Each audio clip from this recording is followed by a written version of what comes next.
Olá pessoal, sejam muito bem-vindos ao nosso canal. Hoje, vamos mergulhar numa das histórias mais profundas e desafiadoras de todos os tempos. A história de Jó.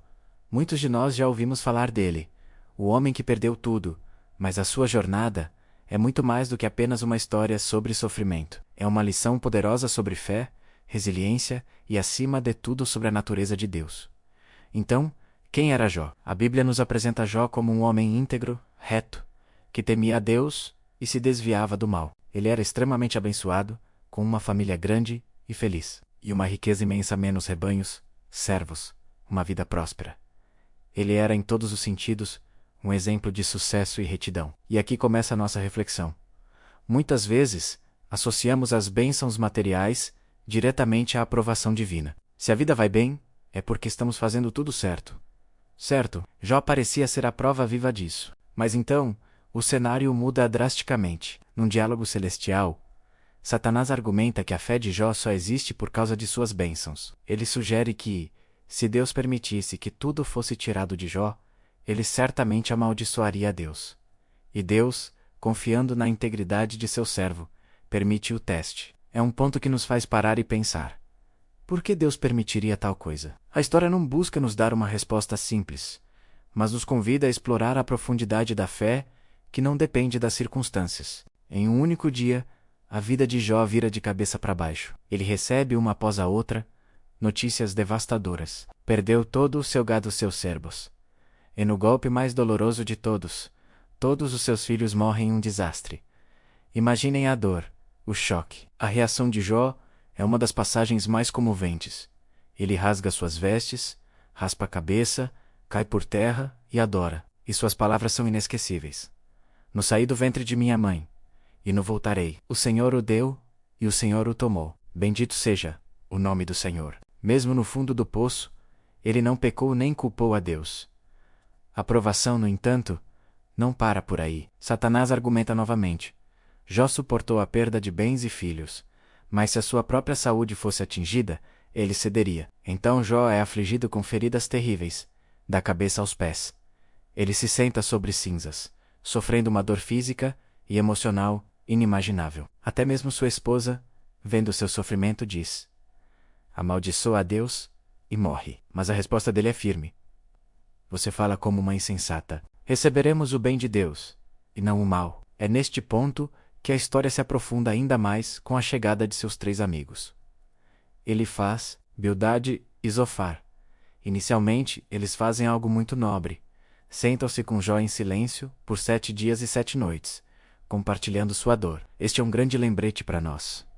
Às vezes a melhor forma de consolar alguém é simplesmente estar presente, sem dizer uma palavra. No entanto, quando o silêncio é quebrado, o que se segue é um longo e intenso debate. Os amigos de Jó, presos a uma teologia simplista, insistem que o sofrimento dele deve ser um castigo por algum pecado oculto. Eles operam na lógica da retribuição.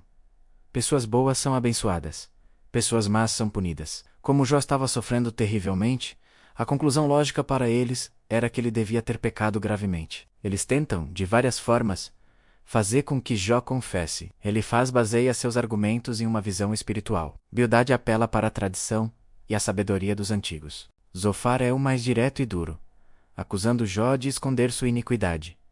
Mas Jó se recusa a aceitar essa lógica. Ele defende sua inocência, não por arrogância, mas porque ele genuinamente não entendia por que aquilo estava acontecendo. Ele não estava negando ser um pecador, como todos nós somos, mas ele sabia que não havia cometido um pecado específico que justificasse tamanha calamidade. Jó expressa sua angústia, seu desespero, ele questiona a Deus. Ele deseja poder apresentar seu caso diante de um tribunal divino, para entender o porquê. Ele não perde a fé em Deus, mas ele luta com Deus. Essa é uma das lições mais libertadoras da história de Jó. É permitido questionar, é permitido lutar com nossas dúvidas e com nossa dor na presença de Deus. A fé verdadeira não é a ausência de perguntas, mas a persistência em buscar a Deus mesmo quando não temos as respostas. Os discursos dos amigos de Jó nos ensinam o que não fazer quando alguém está sofrendo. Eles oferecem respostas fáceis e acusações veladas em vez de verdadeiro consolo. Quantas vezes, com a melhor das intenções, não acabamos fazendo o mesmo, julgando a situação de alguém com base em nossa própria compreensão limitada, em vez de oferecer empatia e amor incondicional. Depois dos longos debates com seus amigos, e também da intervenção de um jovem chamado Eliú, que oferece uma perspectiva um pouco diferente, algo extraordinário acontece. O próprio Deus responde a Jó, mas não da forma que Jó esperava. Deus não lhe dá uma lista de razões para o seu sofrimento. Ele não explica o acordo celestial com Satanás. Em vez disso, Deus responde a Jó com uma série de perguntas. Onde você estava quando lancei os fundamentos da terra? Você já deu ordens amanhã? Ou mostrou a alvorada o seu lugar? Deus leva Jó a um tour cósmico, mostrando-lhe a vastidão, a complexidade e a beleza da criação. Ele fala sobre as estrelas, o mar, os animais selvagens. O que Deus está fazendo aqui? Ele está mudando a perspectiva de Jó. Em vez de focar no porquê do seu sofrimento, Deus o convida a confiar em quem está no controle. Deus está mostrando a Jó que seus caminhos e sua sabedoria são infinitamente maiores do que a compreensão humana. A mensagem não é: você não tem o direito de perguntar, mas sim: confie em mim, mesmo quando você não entende, porque eu sou bom, soberano, e estou no controle de todas as coisas, até das que parecem caóticas para você. Diante da majestade de Deus, Jó tem uma revelação. Ele responde: meus ouvidos já tinham ouvido a teu respeito, mas agora os meus olhos te viram. Por isso me abomino e me arrependo no pó e na cinza. O arrependimento de Jó não é por um pecado específico que causou seu sofrimento, mas um arrependimento por sua perspectiva limitada, por ter tentado colocar Deus em sua pequena caixa de entendimento. Ele finalmente entende que a confiança em Deus não se baseia em compreender todos os seus planos, mas em conhecer o seu caráter. E como a história termina? Deus repreende os amigos de Jó por não terem falado a verdade sobre ele, como Jó fez. E então, Deus restaura Jó. Ele lhe dá o dobro de tudo o que ele tinha antes, mais rebanos, uma nova família, filhos e filhas, e uma vida longa e plena. Mas a lição final não é que se você sofrer com fé, receberá tudo em dobro materialmente. A restauração é um símbolo da graça e da redenção de Deus.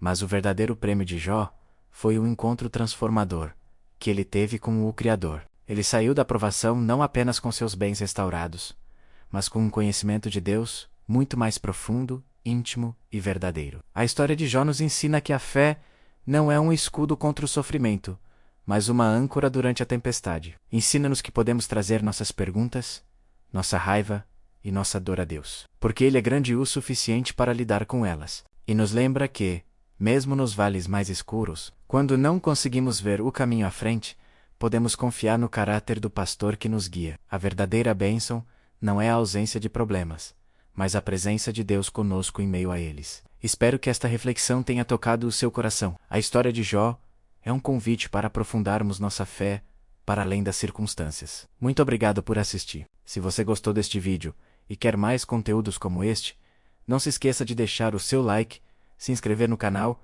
e ativar o sininho para não perder nada. Fiquem com Deus e até a próxima.